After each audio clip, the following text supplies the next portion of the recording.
Hello and welcome to my channel, I Win to Lose Gaming. Now I know I'm a bit late to this video, but hey, better now than never I say. It's finally time for that DPS showdown between Cyno, Raiden, Arataki Itto, and Nilo as well.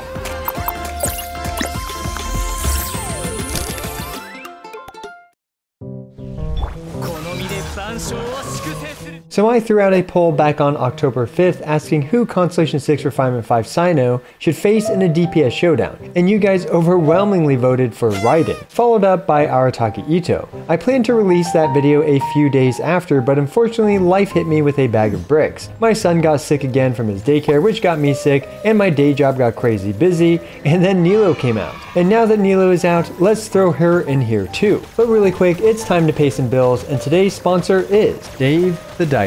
Explore the wonderful marine world and the mysterious blue hole. Dave the Diver is the perfect combination of so many things. 2D and 3D are seamlessly melded together to provide a beautiful and unique art style. Face off against epic sharks and creatures of the sea to provide your sushi bar with the finest delicacies. Dave the Diver combines the high stakes and dangerous blue hole exploration mode with the fast-paced and rewarding sushi bar operation. The perfect combination of video game flavors from the adventure and tycoon genres. Use the money made from your sushi restaurant to upgrade Dave the Diver's gear so he can go further beyond to find even more exotic and expensive deep sea creatures. But wait, if you think this game is just about adventuring and tycooning, you'd be wrong.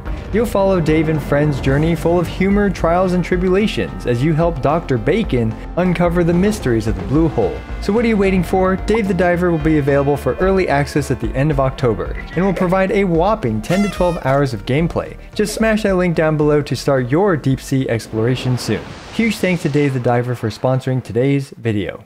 Now, in order to further not delay this video, I decided to focus less on the math and more on just murdering our cute volunteers as quickly as possible. I slapped on the best artifacts and builds that I have for each character and did a few runs of each scenario. I used Gladiator Cyno for raw electro damage and Thundering Fury Cyno for aggravate showcases. For Itto, well, he gets really defensive when you mess with his Husk of Opulent Dreams, so his artifacts are mostly the same except for the first Regifine showcase where it's short enough to use a crit damage circlet. Raiden is, well, Raiden as usual, and for the overworld portions I use a crit damage helmet. Before Abyss 12 I use a crit rate helmet. Nilo's builds are all over the place, because her freaking kit is all over the place. I use a raw hydro damage build with no elemental mastery, then I use an elemental mastery focused raw hydro damage build, and then I use a full HP build. And I also use a build with some energy recharge too. I don't even remember all her builds. But anyway, all their builds are fairly comparable to each other, with Raiden's being a bit better than Cyno's and Nilo's, and Itto's being noticeably the worst. Anyway, here are the disclaimers as usual. All the runs in this video can be improved. I simply do each of these runs a few times and pick the best time for each of the situations. I'm not here to grind infinitely, just save a few frames for a few seconds. Each of these runs were done to the best of my abilities and problem solving within a reasonable amount of time. This is simply an anecdotal comparison between these characters and my level of investment. Because my characters are all Constellation 6 Refinement 5, this is not an accurate reflection of their power levels at lower constellations. Just because character A is better than character B in a specific scenario does not mean the character A is better than character B. Please take everything with a giant grain of salt.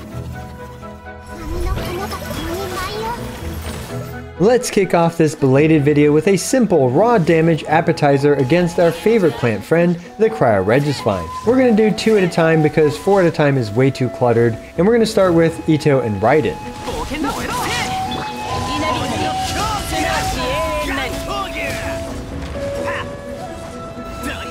Not much has changed for Arataki Itto against our poor plant friend. Thanks to the crystallized that we're able to prepare, pre-knocking down the Regifine with Itto's cow, we're able to benefit from Georesonance. This allows our favorite rock-headed, beetle-loving, cow-tossing Oni man to 3-shot our poor Regifine friend in just 3.52 seconds.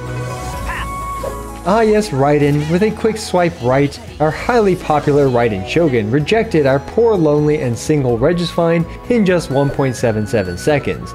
Next, let's see how our 2 newcomers, Cyno and Nilo, do.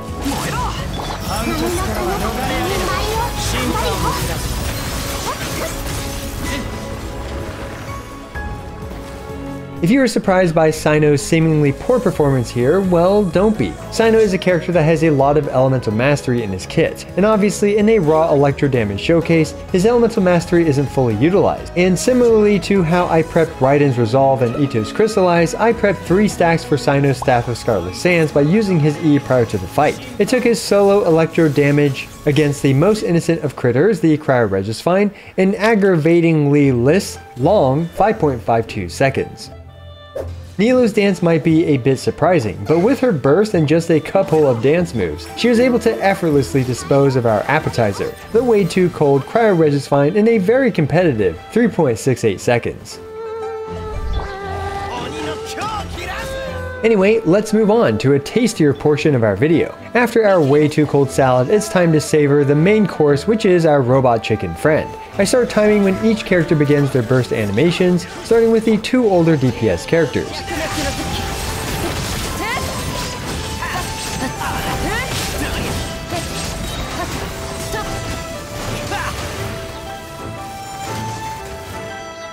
This one ended up being much closer than the previous Regisvine fight, at least in terms of the percentage of time difference.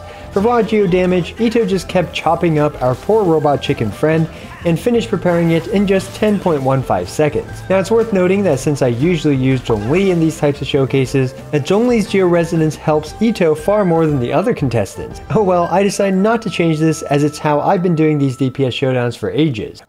Raiden immediately chopped off a third of our robot chicken with the initial slash. Unsurprisingly, this front-loaded damage absolutely benefited her in this solo damage showcase. Fortunately, the robot chicken wasn't able to survive an entire burst from the Raiden Shogun, and thus the best cook in Teyvat, Raiden, managed to cook her delicious meal in just 7.8 seconds.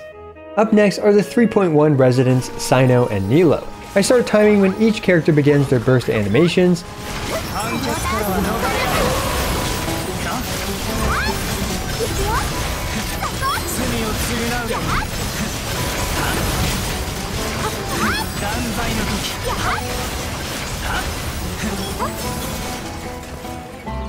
As for Cyno, well, his raw electro damage in a much more prolonged situation was actually much more comparable to the other contestants' more bursty-ish damage. If our robot chicken friend had perhaps 40% more hit points, perhaps he'd be able to take this from Raiden, but given the amount of calories in this mechanical foul, his 18-second burst duration was not needed, and he completed this in 12.45 seconds. So you may have noticed that Nilou didn't get Zhongli here. This led me to debate whether or not to redo everyone else's runs here, but I decided that Nilou can get a small handicap. By having only Dendro and Hydro characters, now Nilou can actually use her Constellation 2, which shreds resistances by 35%. This allows her to Zhongli-lessly still single cycle our robot chicken friend. By somewhat cleverly timing her elemental skills cooldown, we can essentially have 100% uptime on her Purette state for this fight, which allowed Nilou to remain competitive to the others even without the help of the CEO of GEO. But obviously we're not here just for a dumb solo damage showcase, so let's start by adding a single teammate to each of them to see how they perform.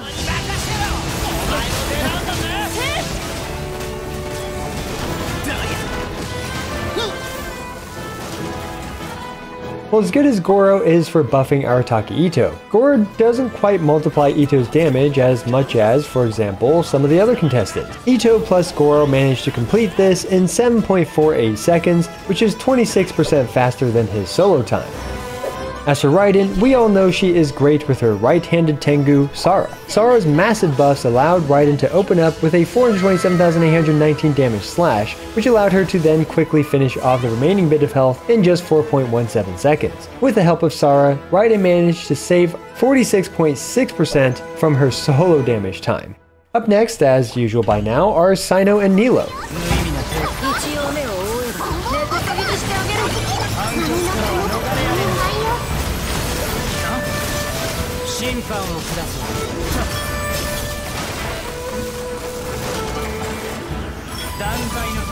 Cyno finally gets to put his massive Elemental Mastery stat to use. By simply adding in Aggravate as well as Tignari's buffs, Cyno improved his time by a massive 43% and caught up to Itto with an impressive 7.13 second clear time.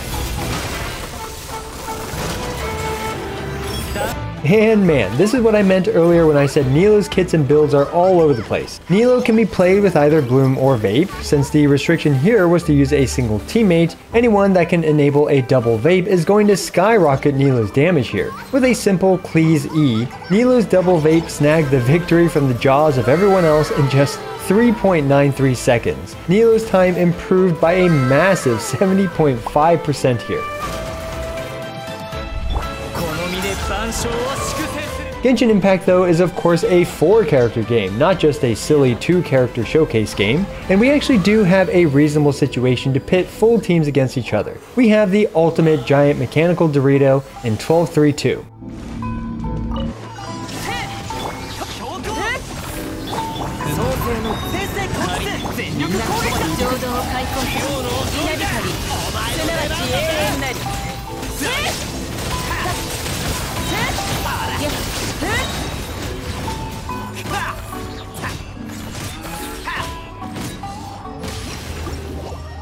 Now, our Dorito bot friend has a fairly long window of invincibility at the beginning, but that just gives these teams enough time to set up their shenanigans. I went with Bennett as the 4th slot for Arataki Itto, as Bennett's buff is still significant, while also lasting for most of this fight. With some rather impressive 88,987 damage slashes, Itto clobbered our Dorito to dust in 21.58 seconds.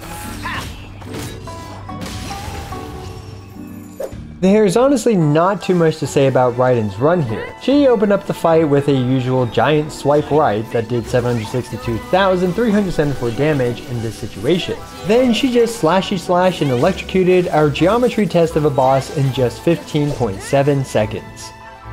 Up next are a full Cyno team and a full Nilou team.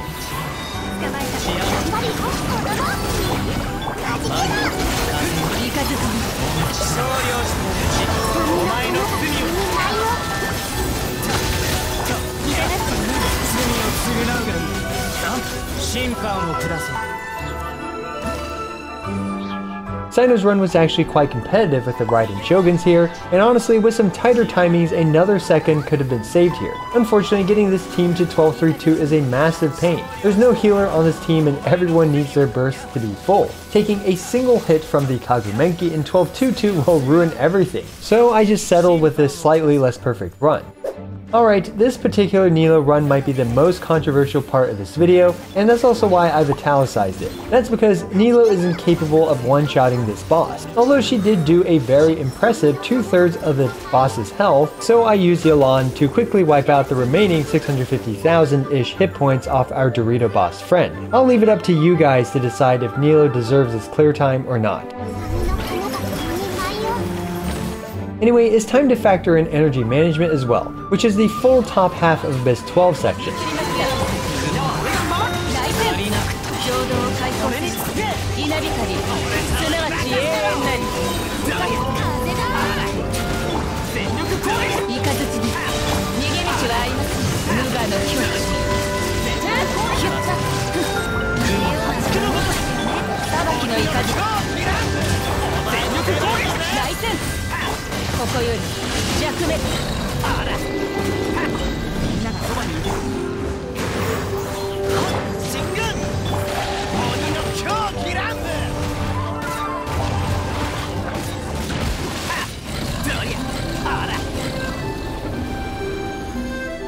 Unsurprisingly, Itto's huge AoE is a huge asset for this huge man, although I did choose to run this one with Kazuha. While Kazuha essentially doesn't buff Itto's damage, especially with the Jade Cutter which I had Kazuha use here, the crowd control is insanely helpful in areas like 12-1-1. Also, I chose Bennett because this way I can make crystallizes from Goro to both have Goro on the team and to fulfill Geo-Resonance. It's hard to stress just how great Itto's AoE is, as he effortlessly hits enemies across all 3 chambers in this Abyss 12.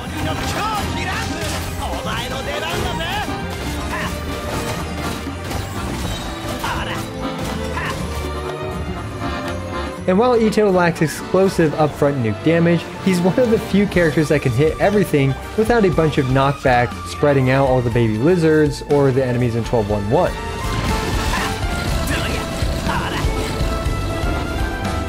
Raiden is next, and you might have noticed that she got Venti. The pairing of Bennett with Sara specifically allows Sara to one-shot the first wave in Venti's tornado. This is why Raiden actually does better with Venti instead of Kazuha. Anyway, her upfront nuke damage is invaluable for these types of speedruns, and since she is built with a gazillion energy recharge as usual, she has significantly less issues getting her burst up for future chambers.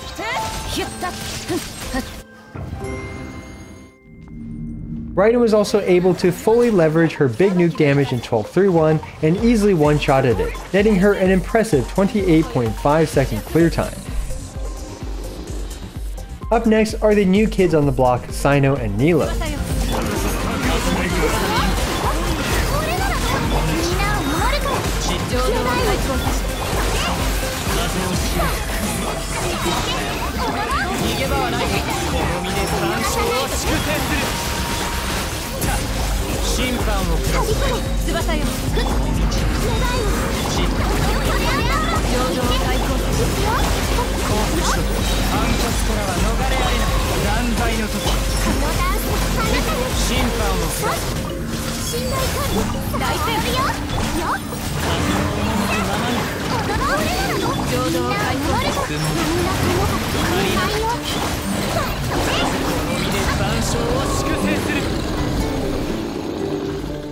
As for Cyno, well, his damage is quite impressive once it's finally his turn, but he is quite dependent on Kazuha for disposing of spread out trash mobs. Sadly, using Cyno here against these staggerable enemies is an absolute nightmare, so I use Kazuha to soften them up for Cyno to not have to knock them around a bunch.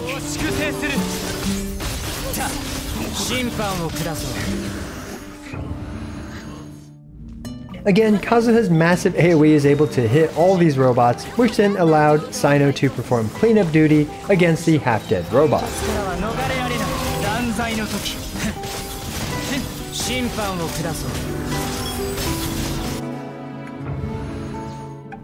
12-3-1 is yet another situation where Kazuha unavoidably does a ton of the work, as using Cyno would spread these baby lizards out and waste a ton of time. Regardless, Cyno was able to get the coup de grace against these 4 baby lizards, and him and Itto ended up with very similar clear times. Now you might be watching Nilo's run and be wondering what the heck is going on. Yeah, that's right, this Nilo Bloom team with garbage artifacts on everyone is as fast for this top half of Abyss 12 as my Constellation 6, Itto, and Cyno. Of course, this Abyss 12 and this Abyssal Moon are egregiously friendly towards Bloom right now, but man, this feels illegal. Traveler, Barbara, and Collei all together in one team in one of my whale speedruns, and they're all using 4-star weapons to boot? There are just countless blooms on the screen, and there is so much potential for improvement for this team with future characters. Seriously, we're using Barbara, Collei, and Traveler, and this team's clear time was competitive to that of Cyno's and Itto's. Oh, what has Genshin Impact become?